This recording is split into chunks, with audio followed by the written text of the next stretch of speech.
नमस्कार दोस्तों। तो हमारी आज की कहानी है, संसार में सबसे बड़ी शक्ति कौन सी है जो मृत्यु को भी हरा देती है। भगवान शिव का मंदिर था। उसके सामने ही एक बरगद का विशाल पेड़ था। उस पेड़ पर एक चकवा और एक चकवी रहते थे। वे दोनों रोजाना भगवान शिव की पूजा पाठ करते थे और उनकी भक्ति में लीन रहते थे। एक दिन चकवी ने चकवा से पूछा, हे स्वामी, मेरे मन में कई दिनों से 3 प्रश्न उठ रहे हैं। आज मैं तुमसे इन तीनों प्रश्नों के उत्तर जानना चाहती हूँ। मेरा पहला प्रश्न है, इस संसार में सबसे बड़ी शक्ति कौन सी है जो मृत्यु को भी हरा दे। मेरा दूसरा प्रश्न है, सबसे बड़ा दान क्या है। और मेरा तीसरा प्रश्न है, सबसे बड़ा धर्म क्या है। फिर चकवी की बात सुनकर चकवा कहने लगा, हे प्रिय, मैं तुम्हें मेरी प्रत्यक्ष देखी हुई एक घटना सुनाता हूँ। उस घटना को सुनने के बाद तुम्हें तुम्हारे तीनों प्रश्नों के उत्तर मिल जाएंगे। एक कृष्णापुर नाम का शहर था। उस शहर में एक ठाकुर रहता था जो एक सामंत के उच्च पद पर नियुक्त किया था। उस ठाकुर का एक लड़का था जिसका नाम धर्मवीर था। एक दिन धर्मवीर भ्रमण करने के लिए घर से घोड़ा लेकर निकला। घूमते घूमते धर्मवीर को प्यास लगने लगी। थोड़ा आगे चलने पर उसे एक पानी की प्याऊ दिखाई दिया। फिर उसने वहां जाकर पानी पिया और अपने घोड़े को भी पानी पिलाया। थोड़ी देर वहीं बैठकर विश्राम किया। विश्राम करते हुए धर्मवीर ने देखा कि वहां बहुत से यात्री आ रहे थे और जा रहे थे और पानी पीने के बाद बड़ा आशीर्वाद दे रहे थे। वह यात्री कह रहे थे, बहुत ही अच्छा काम कर रहा है यह पानी पिलाने वाला। पानी पिलाने वाले को भगवान हमेशा प्रसन्न रखे। यह आशीर्वाद राहगीर देते जा रहे थे। इस बात को धर्मवीर सुन रहा था। धर्मवीर सोचने लगा कि मैं एक प्याऊ खोलूंगा और वहां मैं हर राहगीर को पानी पिलाऊंगा। यह सोचकर धर्मवीर चला गया और अपने पिता साबंत से कहने लगा, पिताजी, मुझे किसी काम के लिए आपकी मदद चाहिए। तो ठाकुर कहने लगा, क्यों बेटे, क्या काम है। तब धर्मवीर ने कहा कि पिताजी, मैं पानी पिलाने के लिए प्याऊ खोलना चाहता हूँ। तो ठाकुर कहने लगा, हमारे घर में क्या कमी है, हम एक प्याऊ खुलवा देंगे और उस पर एक नौकर रख देंगे। तो धर्मवीर उस ठाकुर से कहने लगा, नहीं पिताजी, मैं अपने हाथों से पानी पिलाऊंगा। पिता पुत्र की बात मान लेता है और धर्मवीर के लिए पानी की प्याऊ की व्यवस्था करवा देता है। अब धर्मवीर एक ऐसे स्थान पर प्याऊ बना लेता है जहां दूर दूर तक कहीं पानी की व्यवस्था नहीं थी। वहां उस रास्ते पर जितने भी राहगीर आते पानी पीकर आगे बढ़ जाते। फिर एक दिन 4 यमदूत एक मनुष्य की आत्मा को लेकर धर्मवीर के पड़ोसी गांव से जा रहे थे। फिर यमदूत ने देखा कि प्याऊ बनी हुई है तो वह चारों अपना वेश बदलकर उस प्याऊ पर पहुंचते हैं। वहां जाकर उन्होंने पानी पिया। पानी पीने के बाद चारों यमदूत उस आत्मा को लेकर चले जाते हैं। उसके बाद जब भी यमदूत उस क्षेत्र में आते तो उस धर्मवीर के प्याऊ पर पानी पीकर जाते। फिर एक दिन धर्मवीर ने जब उन्हें देखा तो कहने लगा, भाई, तुम 4 दिन पहले आए थे, तुम अब कहाँ जा रहे हो और तुम कौन हो। तब वह चारों कहने लगे कि हम व्यापार करते हैं और इस रास्ते से 2-4 दिन में आते जाते रहते हैं। तब धर्मवीर उनकी बातों पर विश्वास कर लेता है और फिर धर्मवीर उन चारों का हर बार की तरह स्वागत करता है, मीठा और ठंडा पानी पिलाता है। धीरे धीरे समय बीतने लगा और जब भी वह यमदूत वहां आते तो धर्मवीर उन्हें पानी पिलाता। अब चारों यमदूत धर्मवीर के मित्र बन गए। इसके बाद जब भी वह चारों यमदूत उस मार्ग से आते तो धर्मवीर की प्याऊ पर जरूर आते और वहां बैठकर उनसे बातें करते और फिर चले जाते। अब धर्मवीर के विवाह का समय आया तो धर्मवीर ने अपने उन चारों मित्रों को निमंत्रण दिया। फिर वह चारों यमदूत उसके विवाह में सम्मिलित हुए। विवाह होने के बाद धर्मवीर अपनी पत्नी को अपने घर ले आया। उसके बाद कुछ समय और निकला। फिर एक दिन यमराज उन यमदूतों से कहते हैं, कल ठीक 12 बजे तुम्हें एक धर्मवीर नामक व्यक्ति को बुलाना है। यमराज ने उन यमदूतों को 24 घंटे पहले ही बता दिया था। अब चारों यमदूत सोचने लगे कि धर्मवीर तो हमारा मित्र है, हम कैसे उसे लाएंगे। फिर वे चारों यमदूत धर्मवीर की प्याऊ पर आते हैं जहाँ धर्मवीर पानी पिला रहा था। वहाँ जाकर वे चारों दूत मनुष्य का रूप धारण करते हैं और धर्मवीर के पास आकर पानी पीते हैं और पानी पीने के बाद वे चारों रोने लगते हैं। तब धर्मवीर उन्हें रोता देखकर उनसे पूछता है, हे मित्रों, तुम क्यों रो रहे हो? तुम बताओ, मैं इस क्षेत्र के ठाकुर का पुत्र हूँ। अगर तुम्हें किसी ने सताया है तो मैं उसे दंडित जरूर करूँगा। फिर उनमें से कोई जवाब नहीं देता है। चारों एक दूसरे को देखने लगते हैं। उनमें से सबसे छोटा वाला यमदूत सबसे ज़्यादा रो रहा था। धर्मवीर उससे कहता है, मुझे बताओ कि तुम क्यों रो रहे हो? आखिर क्या हुआ है? फिर वह छोटा वाला यमदूत कहता है कि मित्र, क्या बताऊं, हम चारों कोई मनुष्य नहीं हैं, हम चारों यमदूत हैं। हम जब भी इस क्षेत्र से किसी आत्मा को लेकर जाते थे तो तुम्हारे प्याऊ पर पानी पीने के लिए आ जाते थे और धीरे धीरे तुमसे हमारी मित्रता हो गई। यह सुनकर धर्मवीर भयभीत हो गया। फिर सबसे छोटा यमदूत कहने लगा, हे मित्र, आज ठीक 12 बजे तुम मृत्यु को प्राप्त हो जाओगे। हमारी मित्रता के मोह के कारण ही हमें रोना आ रहा है। यमराज ने हमें आज्ञा दी है कि मैं सर्प बनकर तुम्हारे सिर पर डसूंगा और वह जो 3 मेरे बड़े भाई हैं, यह तुम्हारे प्राणों को लेकर चले जाएंगे। फिर धर्मवीर कहने लगा, मित्र, जब मेरी मृत्यु का समय आ ही चुका है तो तुम्हारे रोने से क्या लाभ? इसमें भला तुम भी क्या कर सकते हो? मैं मृत्यु से नहीं डरता, मैं तुम्हारे साथ चलने के लिए तैयार हूँ। फिर छोटा यमदूत कहता है, हे मित्र, सबसे ज़्यादा स्नेह तुमसे मैं ही करता हूँ, परंतु क्या करूँ, संयोगवश मुझे यह जिम्मेदारी मिली है कि मैं तुम्हें डसूंगा और तुम्हारी मृत्यु मेरे ही हाथों से होगी। तब धर्मवीर कहने लगा, ठीक है मित्र, कोई बात नहीं, जो यहाँ आया है उसे एक ना एक दिन तो जाना ही पड़ेगा। मृत्यु को कोई नहीं टाल सकता। फिर वह छोटा यमदूत कहता है, देखो धर्मवीर, ठीक 12 बजे से 10 मिनट पहले हम चारों यमदूत तुम्हारे घर की सीढ़ियों पर बैठ जाएंगे और 10 मिनट बाद तुम्हें ले जाएंगे। इतना कहकर वे चारों यमदूत अदृश्य हो गए और अब धर्मवीर फिर थोड़ा सा घबराया और अपने घर को चल गया।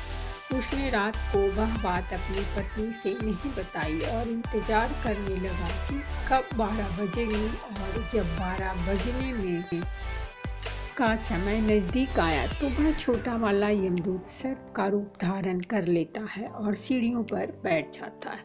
इधर धर्मवीर मन में विचार कर रहा था कि मैं थोड़ी देर में मरने वाला हूँ और मेरी नई नवेली पत्नी है, तो क्यों न थोड़ी देर मैं अपनी पत्नी से बातें कर लेता हूँ। और यह बात सोचकर वह ऊपर के कमरे में जाने लगता है। अब उसे ऊपर जाने के लिए सीढ़ियों से होकर जाना था जिन पर वह सर्प बैठा हुआ था। जब धर्मवीर ने सर्प को बैठे हुए देखा तो धर्मवीर उसे पहचान गया और उससे कहने लगा, हे मित्र, तुम मुझे डस लो, मैं कहीं नहीं जा रहा हूँ। तभी सर्प कहता है, मित्र, मैं तुझे जरूर डस लूँगा, पर जब 12 बजने में 10 मिनट शेष रहेंगे तभी मैं डसूँगा।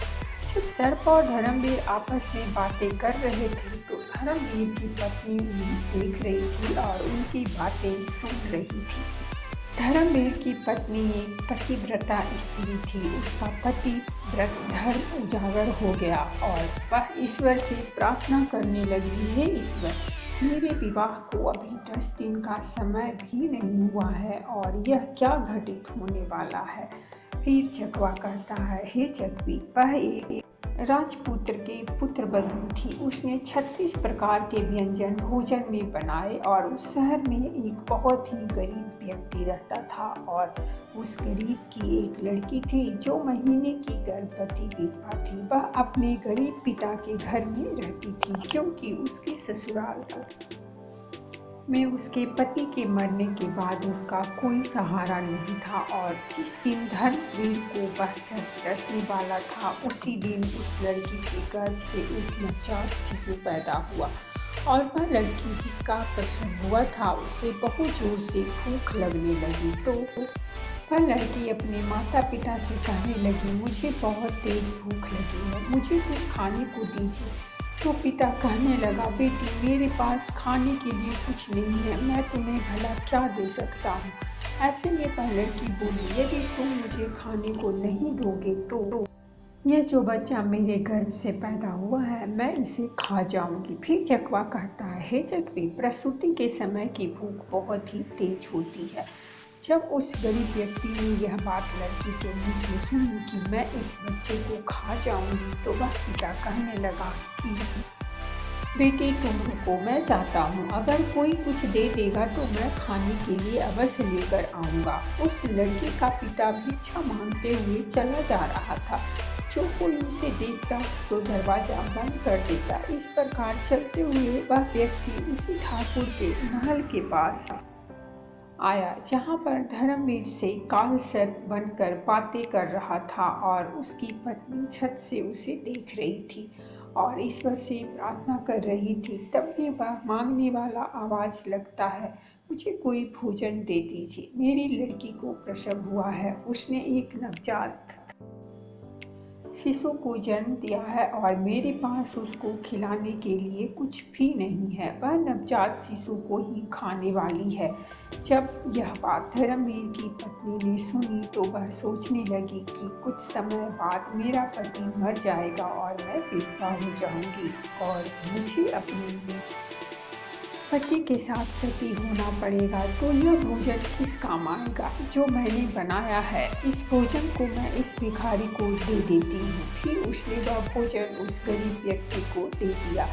तब भोजन को लेने के बाद वह गरीब व्यक्ति वापस अपने घर चला जाता है और जब तक धर्मवीर और सर्प बातें कर रहे थे तब तक वह गरीब आदमी जाकर उस भोजन को अपनी लड़की को खिला देता है और 36 प्रकार के व्यंजनों को जब उस लड़की ने जी भर कर खा लिया तो पूछने लगी, हे पिताजी, आज इतना अच्छा भोजन किसने दिया। तब उसके पिता ने कहा, बेटी, हमारे गांव के ठाकुर साहब की जो पुत्र वधू है जिसका विवाह अभी ही कुछ दिन पहले हुआ था, उसने ही मुझे यह भोजन दिया है। तो वह लड़की कहने लगी, हे भगवान, उसकी सुहाग अमर रहे। उस लड़की ने आत्मा से आशीष दिया कि उस औरत का सुहाग अमर रहे। फिर भगवान विष्णु का सिंहासन हिल गया तो उन्होंने नारद मुनि को बुलाया और कहा कि मृत्यु लोक में देख कर आओ, मेरे किसी भक्त पर बहुत बड़ा संकट है जिस कारण मेरा सिंहासन हिल रहा है। तब नारद मुनि भगवान विष्णु की आज्ञा अनुसार देखते हैं कि भगवान विष्णु का सिंहासन क्यों हिल रहा है। तो नारद मुनि देखकर बताते हैं कि एक बिल्कुल दुखी आत्मा जिसने कुछ समय पहले एक नवजात शिशु को जन्म दिया था, वह भूख से व्याकुल थी। उसे भोजन मिलने के कारण उसने अंतरात्मा से यह कह दिया है कि भोजन देने वाली औरत का सुहाग अमर रहे, अर्थात उसका पति जीवित रहे। और इधर यमराज ने उसके पति के प्राण लेने के लिए यमदूतों को भेज दिया है। वह उस 10 मिनट बाद ही उसके प्राण लेने वाले हैं। फिर नारद मुनि भगवान विष्णु से कहते हैं कि हे प्रभु, प्रकृति के नियमों के अनुसार धर्मवीर की मृत्यु का समय आ गया है। उसे लेने के लिए यमदूत उसके घर पर बैठे हुए हैं और उधर एक दिव्य आत्मा ने अपनी संपूर्ण शक्ति से धर्मवीर की पत्नी को आशीष दे दिया है कि उस औरत का सुहाग अमर रहे। फिर भगवान विष्णु कहने लगे, मुझे उस आत्मा का मान रखना पड़ेगा, चाहे मेरे कार्य में परिवर्तन ही क्यों न हो जाए। भगवान विष्णु अपने भक्त की रक्षा करने के लिए उस प्रसव वाली लड़की की आत्मा के वचन को उस धर्मवीर पर कवच बनाकर डाल देते हैं। तब तक घड़ी में 12 बजने में 10 मिनट बाकी थे। तब धर्मवीर उस यमदूत से कहने लगा, हे मित्र, अब तुम मुझे डस लो और मैं तुम्हारे साथ चलने के लिए तैयार हूँ। फिर उस सर्प ने धर्मवीर को डस लिया और सर्प सोचने लगा कि 10 मिनट में धर्मवीर मर जाएगा, लेकिन 10 मिनट बाद भी उस धर्मवीर को कुछ नहीं हुआ। फिर सर्प कहने लगा, हे मित्र, तुम्हें कुछ हो रहा है क्या? धर्मवीर कहने लगा, हे मित्र, मुझे कुछ नहीं हुआ है।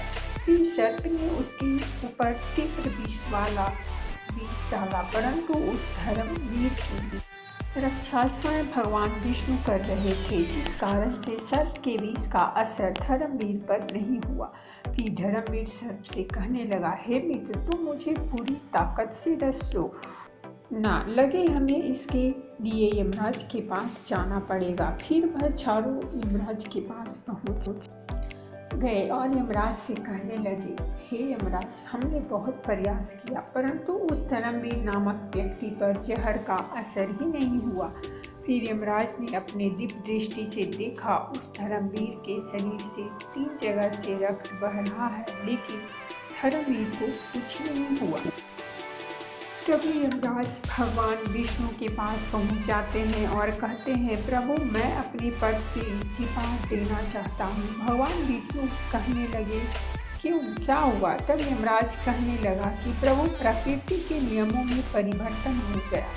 जिस व्यक्ति की मृत्यु का समय आया था, वह व्यक्ति 3 बार प्रहार करने से भी नहीं मर रहा है। इसका क्या कारण है? तब भगवान विष्णु समझाते हैं, हे यमराज, यह आत्मा की शक्ति है। फिर यमराज कहते हैं, हे प्रभु, यह आत्मा की शक्ति क्या होती है? तब भगवान विष्णु कहते हैं, यदि कोई व्यक्ति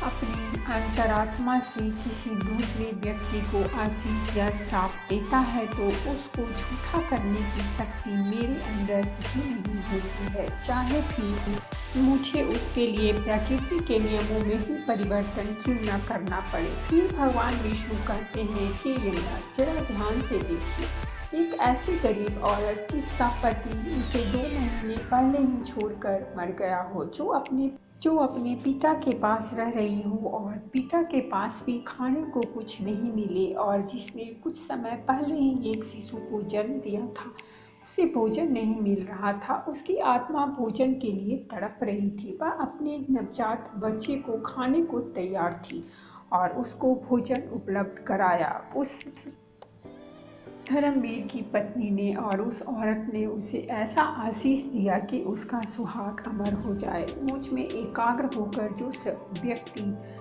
आशीष या श्राप देता है, मैं उसके वचन को कभी झूठा नहीं होने देता हूँ। हे यमराज, इसीलिए तुम्हें धर्मवीर की आयु 100 वर्ष और बढ़ानी होगी। फिर यमराज धर्मवीर की आयु को 100 वर्ष बढ़ा देते हैं। फिर चकवा कहता है, चकवे, तुम्हारा पहला प्रश्न था कि संसार में सबसे बड़ी शक्ति कौन सी है जो मृत्यु को भी हरा देती है? तो समझ लो, सबसे बड़ी शक्ति होती है आत्मा की शक्ति। यदि कोई व्यक्ति आत्मा से आशीर्वाद दे या श्राप, तो उसे ईश्वर भी टाल नहीं सकता। तुम्हारा दूसरा प्रश्न था कि सबसे बड़ा दान क्या है? तो समझ लो, हमें अन्न का दान करना चाहिए। अन्न का दान सबसे बड़ा दान माना जाता है। भूखे को मन कराना सबसे बड़ा दान होता है। तुम्हारा तीसरा प्रश्न था कि सबसे बड़ा धर्म क्या है? तो समझ लो, जहाँ आवश्यकता हो उस स्थान पर दिया गया दान सबसे बड़ा धर्म होता है। उससे बड़ा कोई धर्म नहीं होता। जहाँ आवश्यकता है वहाँ आप दान दीजिए, उस समय उससे बड़ा कोई धर्म नहीं होता है। जहाँ पर आवश्यकता नहीं है उस समय आप दान कर रहे हो, तो वह दान बड़ा नहीं होगा और फलीभूत नहीं होगा, और बिना आवश्यकता के आपका हजारों रुपयों का दान भी बेकार चला जाएगा। तो दोस्तों, ये थी हमारी आज की कहानी। अगर कहानी अच्छी लगी हो तो प्लीज़ हमारे चैनल को सब्सक्राइब कीजिए, वीडियो को लाइक और शेयर